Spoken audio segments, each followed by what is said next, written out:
President is expected to address a public rally in Choma at the sports ground on Wednesday, 7th January, marking the first major public engagement of 2026. Mr. Nanjua said the rally will bring together leaders from both the ruling party and the opposition in a demonstration of national unity as the country sets the tone for a peaceful and inclusive year ahead. You have indicated that the president has described as a defining year. As a region province, we are prepared. We are prepared for the defining year, politically, economically, socially, and technologically.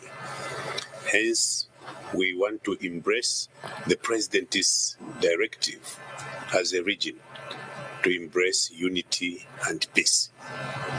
From the time when the president spoke to us, we have gone ahead with a lot of engagements of groupings here in Choma and Southern Province. From our engagement with the clergy yesterday, Honorable Minister, the clergy demanded that the president this year, this quarter, should find time for all the clergy, the faith in the Southern Province. The Ministry of Local Government and Rural Development has reiterated that persistent flooding in some parts of Lusaka is largely caused by poor solid waste disposal rather than failures in road or drainage infrastructure. Speaking during a tour of selected flood-prone areas in Lusaka's Salama Park, which recently experienced flooding around Twin Palm Mall, Permanent Secretary for Technical Services Nicholas Piri said government interventions are guided by a comprehensive stormwater management master plan. Mr. Perry explained that the master plan identifies flood pressure points across the city and informs year-to-year deployment of infrastructure to mitigate flooding risks. He noted that Lusaka already has an established stormwater management master plan that enables government to anticipate flood-prone areas and strategically invest in drainage infrastructure to address identified hotspots. Mr. Piri stressed that, contrary to public perception, ongoing road and drainage works have contributed to reducing flooding in several parts of the city. He cited Simon Mwansakapwepo Road as an example, explaining that areas which previously experienced frequent flooding have recorded significant improvement this rainy season due to the construction of proper drainage alongside the roadworks. He further explained that the flooding experienced around Salama Park was mainly caused by blocked culverts and channels resulting from the indiscriminate disposal of solid waste. Particulars of the matter are that Dr. Banda, on dates unknown but between 22nd April 2021 and Apologies for that wrong audio. The government of Zambia, through the Ministry of Energy, has responded to recent media statements by Opposition Patriotic Front PF Chairperson for Information and Publicity, Manuel Mwamba, who questioned the viability of the Batoka Gorge hydroelectric scheme. In a statement, Minister of Energy Makozo Chikote said that while government welcomes public discourse on national development, the assertions made regarding the projects are not supported by technical evidence, hydrological data, or established power system planning principles. Mr. Chikote reaffirmed government's firm commitment to the development of the Batoka Gorge hydroelectric scheme, a 2,400 megawatt hydropower project estimated to cost approximately 5 billion United States dollars. He explained that the project is located on the Zambezi River and is being jointly implemented by the governments of Zambia and Zimbabwe through the Zambezi River Authority (ZRA) in accordance with existing bilateral agreements governing shared water resources. The minister further disclosed that during a Council of Ministers meeting held on 29 December 2025, the two governments resolved to each contribute 220 million United States dollars as equity towards the project. Mr. Chikote added that the Batoka Gorge hydroelectric scheme is now being developed under a transparent and competitive bidding process, following its restructuring into a public-private partnership (PPP) model with a strong emphasis on equity participation to enhance bankability and reduce reliance on debt financing.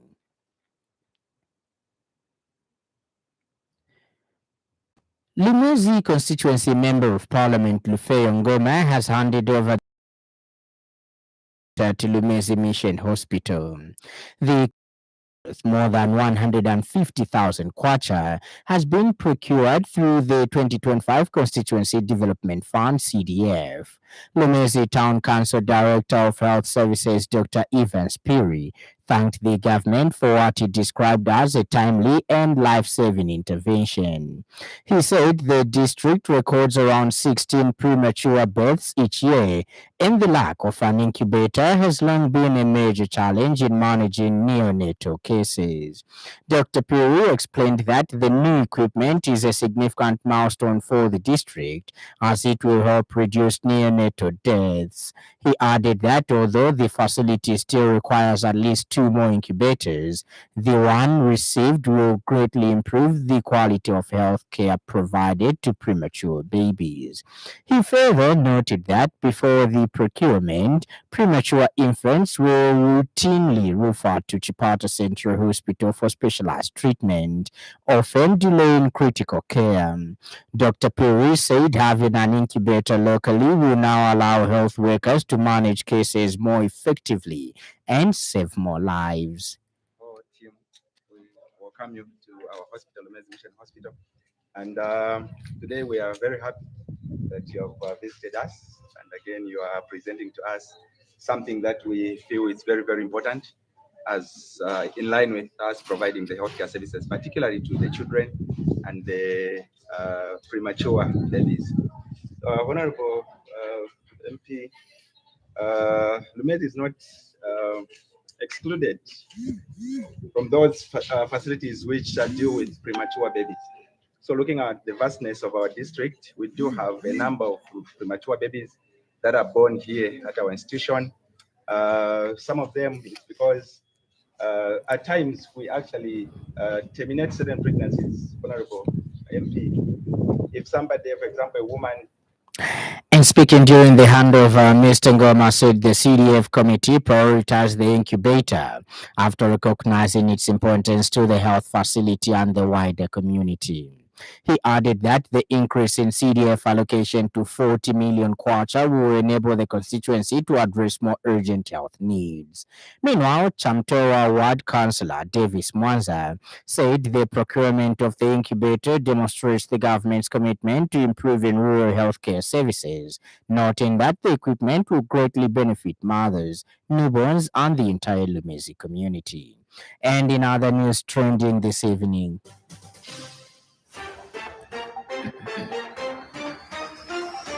the Lusaka City Council has announced that significant milestones were achieved in the implementation of the Constituency Development Fund for the 2025 implementation year across all 7 constituencies in Lusaka District. The Center for Peace Research and Advocacy has commended the Zambia Police Service for the professional, restrained, and lawful manner in which officers handled the crowd that escorted His Grace the Archbishop of Lusaka, Dr. Alec Panda, for questioning by the Drug Enforcement Commission yesterday. Up next, the business news. From Radio Business News, we mean business. Keep you current in commerce, trade, and industry, local and global. It's our business to keep you informed about business. Lusaka province has dispatched 10,000 liters of pesticides correct to all 6 districts in the province to control the outbreak of 4 armyworms. The pesticides have since been received by all districts following their procurement by the Ministry of Agriculture headquarters.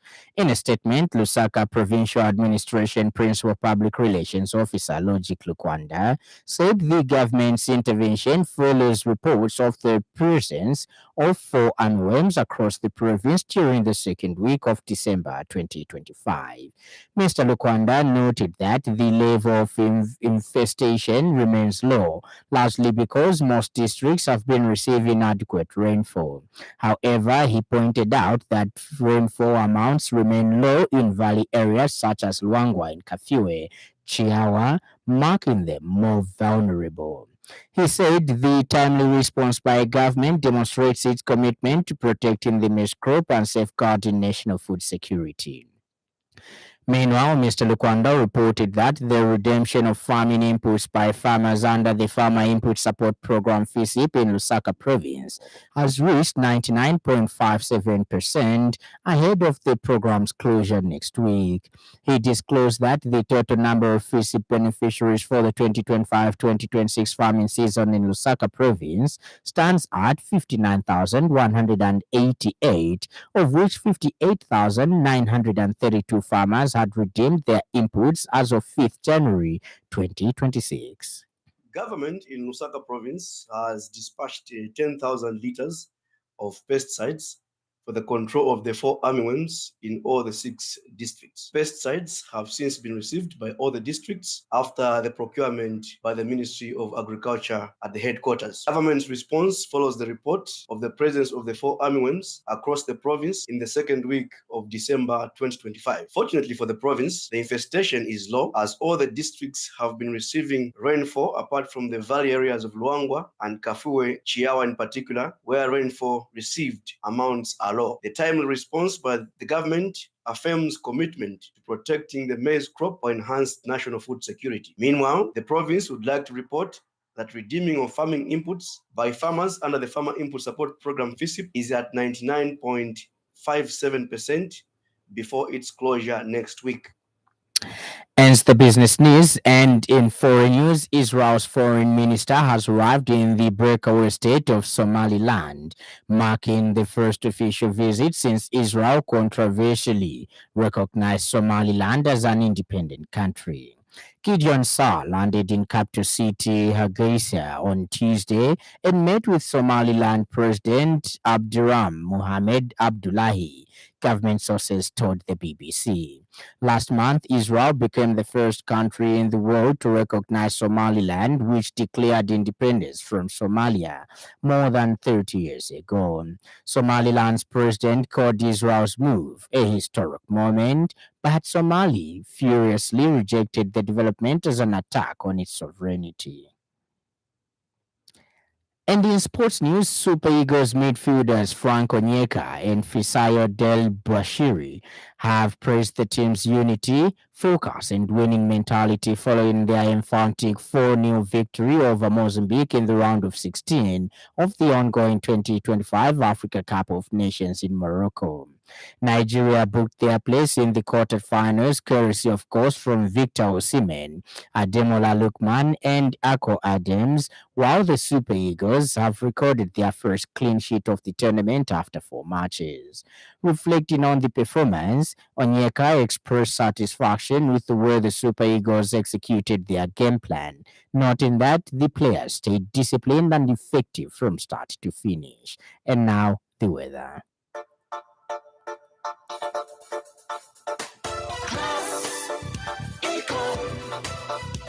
Class Econ Roofing Africa. Class Econ Roofing, plot 17100 off Katanga Road, 150 meters from Mumbai Industrial Area, Lusaka. Class Econ. Class plus economy. Class Econ. Class Econ Roofing Africa. Class Econ. Northwestern Copperbelt, Central Luapula, Muchinga, Northern and Eastern provinces partly cloudy, tending to be cloudy in some areas with isolated rain and occasional thunder. Southern, Western and Lusaka provinces partly cloudy with a chance of isolated rain and occasional thunder. Ends our weather report, and that item brings us to the end of the news. But before we go, a recap of the stories that made headlines.